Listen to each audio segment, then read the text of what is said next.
पण हे सरकार निर्दयीपणाने वागतंय। पंतप्रधानांनी आज एक ते काय ट्विट केले, खरं म्हणजे त्यांनी जाऊन बोलायला काय हरकत नव्हती। म्हणजे याच्यामध्ये कमीपणा बाळगण्याचं काही कारण नाहीये। आपली मुलं आहेत, आपली जनता आहे, यांच्याबरोबर चर्चा करायला कमीपणा वाटण्याची गरज नाहीये।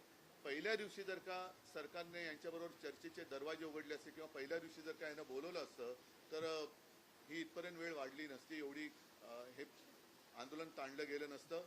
लोकांना आज व्यक्त व्हायचंय, इतके वर्ष साठलेला राग, असंतोष हा उफाळून वर आलेला आहे आणि त्याला एक वाट करून देण्याचा आम्ही प्रयत्न करतोय।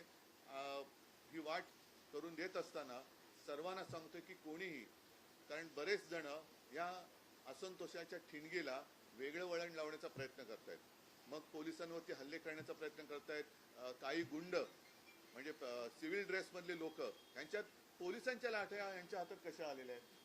मग त्यांच्या तिकडे नावाची पट्टी पण नाहीये, काही कपडे त्यांचे पोलिसांचे नाहीयेत। म्हणजे हे गुंड, आता माझं मग असं म्हणणं आहे की हे आंदोलन मोडायला पाकिस्तानमधून गुंड भाजपने आणलेत का? कारण यांची काय ओळख पाळख काही नाहीये।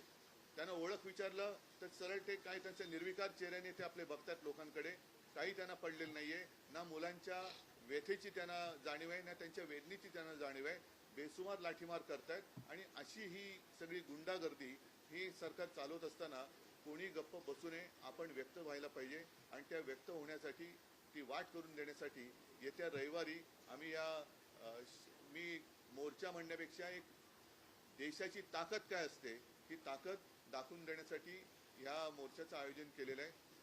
जसं राजने सांगितलं की शिवाजी पार्क ते सिद्धिविनायकला राज आपण जाऊन दोन गोष्टी करू, एक तर या सरकारला सुबूत दे, नाहीतर सिद्धिविनायकाला साकडवलं की या देशावरती आलेलं हे अरिष्ट सरकारच्या रूपाने हे लवकरात लवकर